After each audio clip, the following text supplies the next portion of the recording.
की बड़ी बात कही थी। अगर सरकार की तरफ से एक भी मंडी 10 साल में बनी हो तो जरूर सरकार बताए। जो सरकार मंडी नहीं बना सकती है उस पर एमएसपी का भरोसा कैसे कर सकते हैं? जिन्होंने एमएसपी का भरोसा दिलाया था।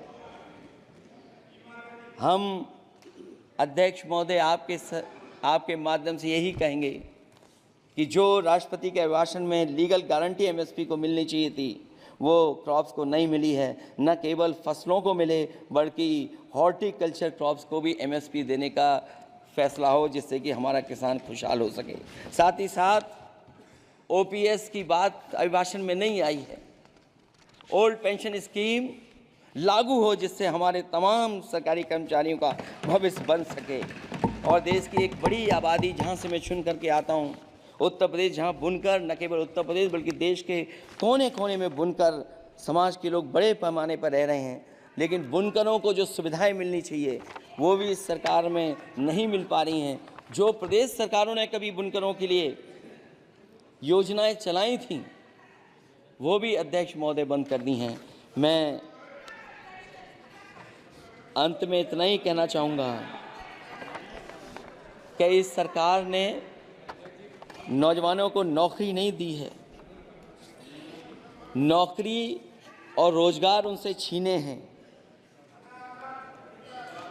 बहुत नौकरी छीनी है। इसलिए मैं कहना चाहता हूं अध्यक्ष जी, इसलिए मैं कहूँगा कि आपके राज में न नौकरी की उम्मीद है न रोजगार, क्योंकि आपने छोटे कारोबारी तक को इतना छोटा बना दिया है कि न तो वो अपना पेट भर सकता है न किसी को नौकरी पर रख सकता है। जो कुछ पद निकलते भी हैं तो उन पर लेटरल एंट्री के नाम से पिछले दरवाजे से कुछ खास संगी साथियों को रख लिया जाता है। आरक्षण का हक नॉट फाउंड सुटेबल के नाम पर हड़पा जा रहा है। और अध्यक्ष महोदय, आरक्षण के साथ इतनी खिलवाड़ किसी सरकार ने नहीं की होगी जितनी खिलवाड़ इस सरकार ने की है। जहां सरकारी नौकरियां नहीं दी जा रही हैं, और सरकारी नौकरियां इसलिए नहीं दी जा रही हैं क्योंकि उन्हें आरक्षण देना पड़ेगा। जिस प्रदेश से मैं आता हूं वहाँ सबसे बड़े पैमाने पे नौजवान बेरोजगार है। और पिछले 10 साल में जो पेपर उन्होंने लीक कराए हैं वो इसीलिए कराए हैं क्योंकि नौकरी ना देनी पड़े, और अगर नौकरी देनी पड़ेगी तो उन्हें आरक्षण भी देना पड़ेगा। ये जानबूझ करके सरकार नौकरी और आरक्षण के साथ खिलवाड़ कर रही है।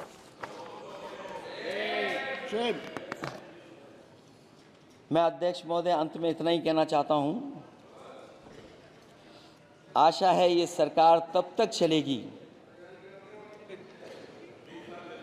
तब तक उसके केंद्र में इस देश का हर एक गरीब, शोषित, वंचित, पीड़ित, पिछड़ा, दलित, अल्पसंख्यक, आदिवासी, महिला, युवा, छोटा कारोबारी, ईमानदार, नौकरी पेशा, आम आदमी और कर्मचारी अधिकारी, मजदूर और किसान होगा, ना कि धनवान होगा। और शासन के आधार पर संविधान होगा।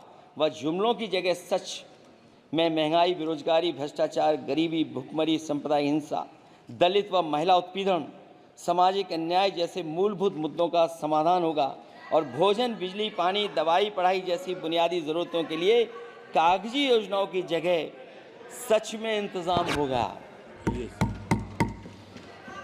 मैं एक बार फिर उत्तर प्रदेश की समझदार जनता द्वारा सबसे बड़ी पार्टी चुने जाने के साथ साथ इंडिया गठबंधन समाजवादी पार्टी और कांग्रेस को सबसे ज़्यादा सीटें जिताई, उसके लिए मैं उत्तर प्रदेश की जनता का बहुत बहुत धन्यवाद और आभार भी प्रकट करूँगा। मुझे उम्मीद है कि अगली बार जब राष्ट्रपति जी का अभिभाषण हो वो सरकारी भाषण ना हो, सच्चाई के साथ सरकार अपनी बातें रखें। इन्हीं शब्दों के साथ अध्यक्ष महोदय मैं आपका बहुत बहुत धन्यवाद देता हूँ। Very good, thank you. Shri Santosh Pandey.